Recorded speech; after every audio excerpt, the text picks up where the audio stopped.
Satan kijing positive Akito Kipor menshua Ngakin duwe April Ubaya tukana Japang Jongpi Ukwa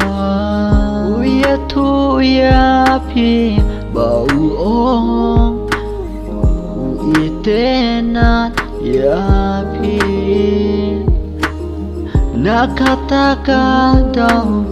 Ngamnut syukeng Ban pin pao ya pi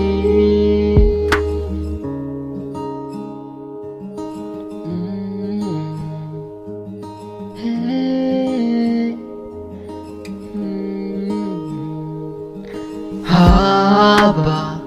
Day uparlok jonga Ngam kwa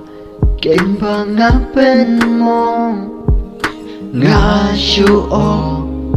Ya uka biang keng La dame itenat Ya ka Nalor kata Kade kapru Kabashiso Baluy-luy Nga syuong Ya ukat no ngasyaw Kwen lada Meyo yaka Haba Day uparalo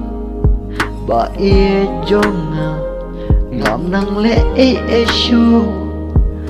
Halade Ngashu satan ki Jing positive